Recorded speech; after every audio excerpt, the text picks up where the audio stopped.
I do want to bring in now former Ambassador William Taylor. He was the ambassador to Ukraine under Presidents Bush and Obama. Ambassador Taylor, thanks so much for being here. Thank you, Natasha. Good to be here. So, Ambassador, Bakhmut is hardly a safe haven for Prigozhin. In your mind, what is the likelihood he makes it out of this alive? Probably pretty low. He's clearly crossed Putin. Putin doesn't have many things to do, but he can certainly get rid of opposition some way or another. He's done this with other oligarchs, and let's be clear, it's a bunch of mafia oligarchs that surround Putin, and he can get rid of them if he wants to. Sending Prigozhin to Belarus, I can't believe that Prigozhin would feel very secure up there. So it's not clear what this deal is, Natasha. There's a lot that we don't know, I suspect, about what was agreed. Knowing what you know and with your experience, what do you think is likely in his future? Would you advise him to be very careful about going to high levels of buildings or standing near windows? I mean, what is Putin's MO with someone who has crossed him and humiliated him like this? Well, you're exactly right. There have been a lot of people that have fallen out of top windows in various cities around the world. It's not just in Moscow or in Belarus, in Minsk. So Prigozhin has to be worried. He was called a traitor and treason and charged, and then somehow was allowed to go to Belarus. So I think he needs to keep an eye out behind him. What do you think the events of today have revealed? They've revealed that Putin is weak. They've revealed that there is a crack. There are many cracks in the command control of the Russian military. And that has real implications for what the Russian military can do in Ukraine. It's revealed that the Ukrainians are ready to go. It's revealed that the Russians are in poor morale, are not prepared to defend.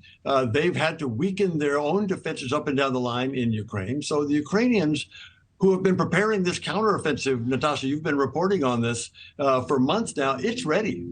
So they can go. And what we've seen today is the Russian military is not up to this. How likely do you think it is that Prigozhin had support from within the Kremlin before carrying this out?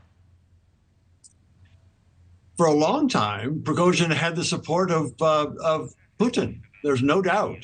He was saying things about the defense minister Shoigu and Chairman of Joint Chiefs Gerasimov. Prigozhin was calling them weak and incompetent and traitorous and responsible for killing many Russians. So Prigozhin was very sharp in his criticism, and he could only do that, Natasha, if he had some kind of support, probably almost certainly from Putin. That changed. That clearly changed. Prigozhin began to get more and more ambitious, more and more strident.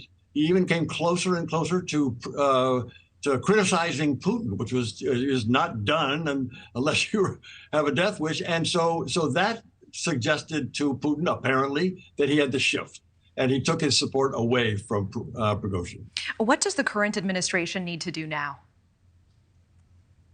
I think Mick Mulvaney is exactly right. Not say anything that you don't need to say. There's no need for the United States or any other NATO nation, foreign nation, to say anything that will indicate that we had anything to do with this. This is entirely a Russian affair, and that's the way it should stay.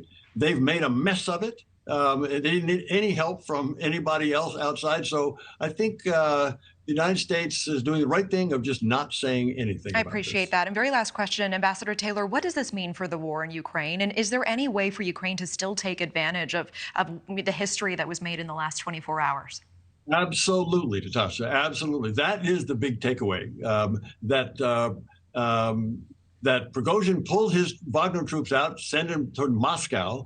The Ministry of Defense forces are not as good, and they're short of them. So that says that the Ukrainians, who are prepared for these new weapons and new units, high morale, they're ready to go. They can have a very successful counteroffensive.